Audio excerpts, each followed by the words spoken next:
সুপ্রভাত, সকলকে আবার আমার চ্যানেলে স্বাগত। সকলকে শুভ শারদীয়ার প্রীতি, শুভেচ্ছা ও অভিনন্দন।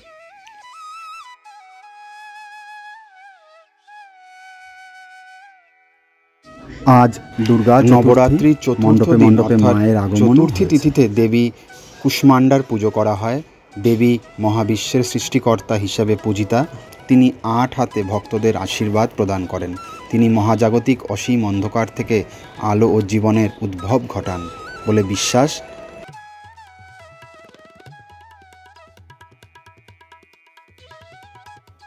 শরৎকালে চারিদিকে আমরা দেখতে পারবো প্রকৃতি তার অপরূপ ছোঁয়া দিয়ে গেছে। গ্রাম বাংলায় গেলে বেশিরভাগ জায়গাতেই চোখে পড়বে কাশফুল, যেন আপনাকে আহ্বান জানাচ্ছে এই শারদোৎসবে নিজেকে সাজিয়ে তোলার। এই সময় শিউলি ফুলেরও দেখা মেলে, যা আমাদের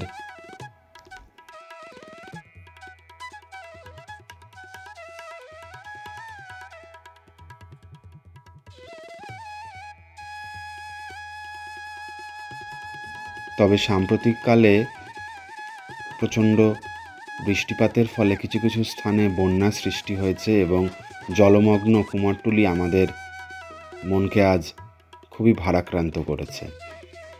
আশা করি এই শারদোৎসবের সময় সকলে আনন্দে মেতে উঠুক। মা দুর্গার আশীর্বাদে সকলের জীবনে নেমে আসুক সুখ, শান্তি।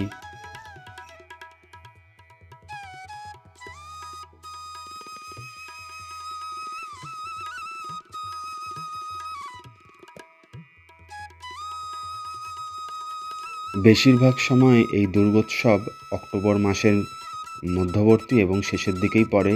এবছর এটি সেপ্টেম্বর মাসের শেষের দিকেই পড়ে গেছে, তাই চারিদিকে কাশফুল আমাদের চোখে পড়ছে না। আর ইট কাঠ পাথরের শহরে আমরা কাশফুল সেভাবে দেখতেও পারি না। তাই আমি অত্যন্ত যত্ন সহকারে এই কাশফুলের ছবিগুলো আপনাদের জন্য তুলে ধরলাম। আশা করি সকলের ভালো লাগবে, সকলের মনে শরতের ছোঁয়া লাগবে।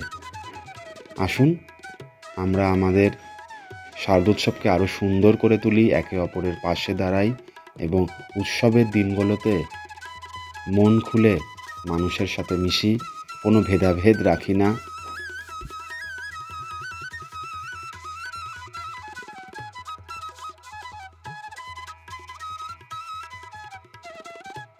এই দিনটি আমাদের শিক্ষা দেয় শুদ্ধতা, অন্তরের স্বচ্ছতা দিয়ে সত্যিকারের ভক্তি সম্ভব।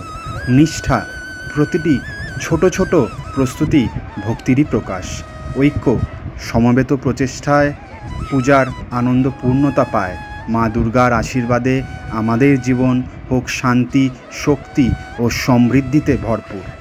আশ্বিনের শুক্লপক্ষের চতুর্থ তিথি সকলের ভালো কাটুক।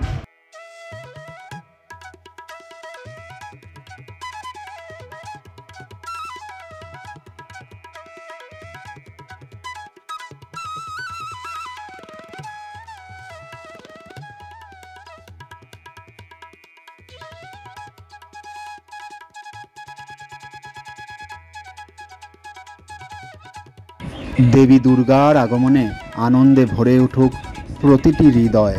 সবাই ভালোভাবে কাটান এই দুর্গোৎসব।